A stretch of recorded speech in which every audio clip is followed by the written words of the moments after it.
Et pendant ce temps, ce sont les effets de l'inclusion financière et de la finance technologique en Afrique de l'Ouest qui sont évoqués à l'université Thomas Sankara. C'est un travail de fourmi mené pendant 3 années par Jean-Noël Bonkungu, désormais docteur en sciences économiques. Il s'en sort avec la mention honorable à la soutenance de sa thèse. On en sait plus avec Lambert Assoma.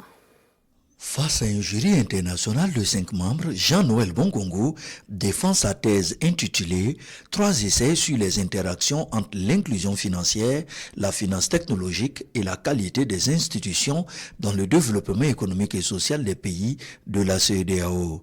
Cette thèse vient comme une aubaine pour les pays de l'Afrique de l'Ouest dans leur quête de souveraineté socio-économique. Une thèse jugée pertinente et recevable, ce qui lui a valu la mention très honorable. C'est un sujet que j'ai traité quand j'étais en année de master.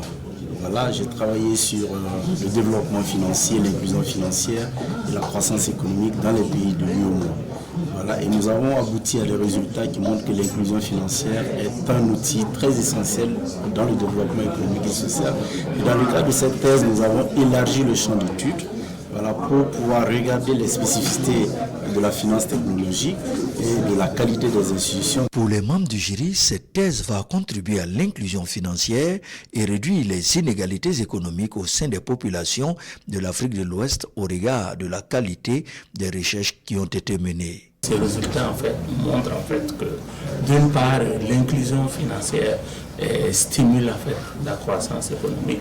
Il a également montré que les fintech, donc la finance technologique que nous utilisons tous les jours, contribuent à réduire les inégalités de revenus. C'est quelqu'un qui sait écouter les conseils et qui sait les mettre en œuvre. Et il a réalisé un travail qui a été apprécié par un jury international, par des experts de la question.